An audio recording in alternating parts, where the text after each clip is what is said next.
Good evening. This is Akashvani. I'm Abhineet Shukla with the World News.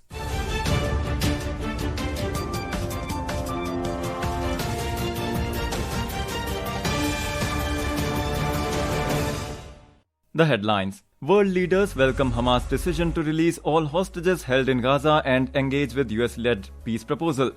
A second US appeals court also rejects Trump's order curtailing birthright citizenship as unconstitutional. Japan's ruling Liberal Democratic Party leader Sanae Takaichi set to become first woman prime minister of the country. And in cricket, India beat West Indies by an innings and 140 runs in the first test at Ahmedabad.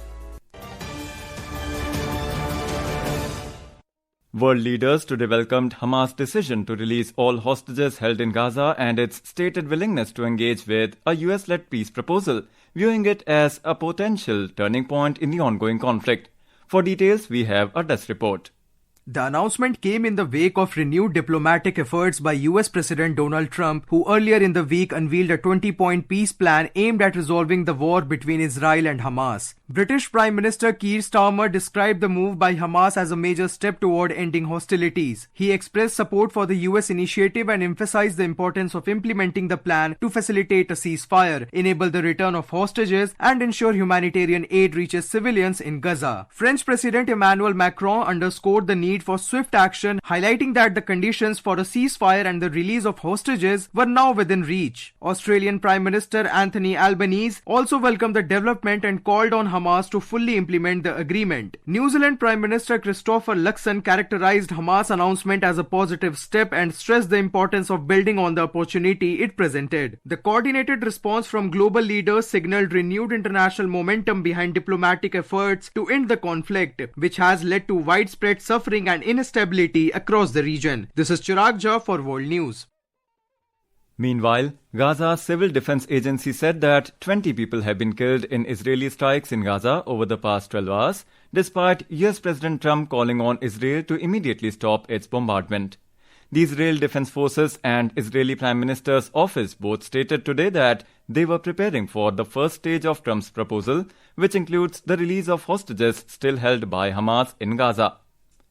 In Ukraine, a Russian drone strike hit a passenger train at a station in Sostka, Ukraine's northern Sumy region, injuring dozens of people, officials said today. Regional Governor Ole Ryhorov said the attack hit a train heading from Shostka to the capital Kyiv. He added that medics and rescuers were working on the scene. The head of the local district administration, Oksana Tarasyuk, told Ukraine's public broadcaster that about 30 people were injured by the strike. No fatalities were reported in the immediate aftermath. President Donald Trump's effort to curtail birthright citizenship was declared unconstitutional by a second US appeals court. A 3-judge panel of the Boston-based First US Circuit Court of Appeals upheld rulings won by Democratic-led states and immigrant rights advocates that have stopped Trump's executive order. Another appeals court, the San Francisco-based 9th U.S. Circuit Court of Appeals, in July similarly upheld a nationwide ruling blocking Trump's order. Trump's order, issued on his first day back in office on January 20th, directs agencies to refuse to recognize the citizenship of U.S.-born children who do not have at least one parent who is an American citizen or lawful permanent resident, also known as a green card holder. Commerce and Industry Minister Piyush Goyal today emphasized the need to further strengthen India-Singapore trade and investment ties for a more balanced, inclusive, and future-ready economic partnership. He made this remark while delivering the keynote address alongside Singapore's Minister of State for Foreign Affairs and Trade and Industry, Gan Seo Huang, at the India-Singapore at 60 Partnership for Growth and Engagement business session held in Singapore. Mr. Goyal highlighted greater collaboration and B2B opportunities between the businesses of both the countries. He commended the transformative progress achieved over the last 6 decades of diplomatic relations and the promising prospects for deeper bilateral engagement based on trust and mutual respect. On the occasion, Singapore's Foreign Affairs and Trade and Industry Minister Ms. Huang reaffirmed the close and long-standing relationship between the two nations, underpinned by strong economic and people-to-people ties. Foreign Secretary Vikram Misri and Bhutan Prime Minister Tshering Tobgay held discussions encompassing the entire gamut of special and multifaceted bilateral partnership between India and Bhutan in Thimphu yesterday. Embassy of India in Thimphu said in a social media post that the Foreign Secretary also had an audience with the Bhutan King, Jigme Khesar Namgyel Wangchuk, and called on Foreign Minister of Bhutan of the neighbouring country. The visit was in keeping with the tradition of regular high-level exchanges. This is Akashvani giving you the world news. For quick news updates round the clock, follow us on our X handle at AIR News Alerts. And for details of stories and more, log on to our website www.newsonair.gov.in and download News on AIR app. Sanae Takaichi has been elected the leader of Japan's ruling Liberal Democratic Party today. She is set to become the first female Prime Minister of Japan on the 15th of this month. Japan's former Economic Security Minister Takaichi defeated Agriculture Minister Shinjiro Koizumi in a runoff, securing 185 votes to Koizumi's 156 after none of the 5 candidates in the party leadership race secured a majority in the initial round of voting. The leadership election was triggered by the resignation of Prime Minister Shigeru Ishiba last month. In Indonesia, the death toll from the collapse of a boarding school in East Java province has risen to 17. According to officials, rescuers battled to recover dozens of students believed still buried under the rubble. Hundreds of students, most of them teenage boys, were inside the Al Khazuni Islamic boarding school in the town of Sidoarjo when it collapsed on Monday.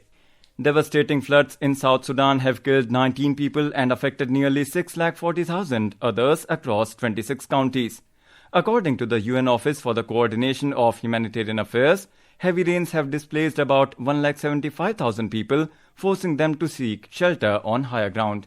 In cricket, India defeated the West Indies by an innings and 140 runs in the first test at Narendra Modi Stadium, Ahmedabad today, taking a 1-0 lead in the two-match series after a dominant all-round performance. After bowling out the visitors for 162 runs in the first innings, India declared its innings at 448 runs, built on centuries from KL Rahul, Ravindra Jadeja and Dhruv Jurel. The trio helped India gain 286-run lead. The West Indies faltered again in their second innings and were dismissed for 146 runs. Shubman Gill has been appointed as India's new ODI captain, succeeding Rohit Sharma for the upcoming 3-match ODI series in Australia. This marks Gill's inaugural series as the captain of the ODI team, following his previous leadership roles in the Test and T20 formats. We have a report from the Sports Desk. The Board of Control for Cricket in India, BCCI, has also announced a squad for the subsequent 5-match T20 series that will follow the ODIs. Although Rohit has stepped down as captain, he remains part of the ODI squad and rejoins the Indian team alongside veteran batter Virat Kohli. The dynamic pair has not represented India since the Champions Trophy final in March of this year. India's ODI squad for Australia includes Shubman Gill, captain, Rohit Sharma, Virat Kohli, Shreyas Iyer as vice-captain, Akshar Patel, KL Rahul as wicket-keeper, Nitish Kumar Reddy, Washington Sundar, Kuldeep Yadav, Harshit Rana, Mohammad Siraj, Arshdeep Singh, Prasidh Krishna, Dhruv Jurel as wicket-keeper and Yashasvi Jaiswal. Komati Parekh, Sports Desk for World News. In a historic feat, Project Himank of the Borders Roads Organization, that is BRO, has surpassed its own Guinness World Record by constructing the world's highest motorable road at Migla Pass, 19,400 feet above sea level in Ladakh. And now, before we close, here are the headlines of the bulletin. World leaders welcome Hamas' decision to release all hostages held in Gaza and engage with US-led peace proposal. A second US appeals court also rejects Trump's order curtailing birthright citizenship as unconstitutional. Japan's ruling Liberal Democratic Party leader Sanae Takaichi set to become first woman Prime Minister of the country. And in cricket, India beat West Indies by an innings and 140 runs in the first test at Ahmedabad. And that concludes tonight's World News Bulletin. For more updates, stay tuned to Akashvani. Good night.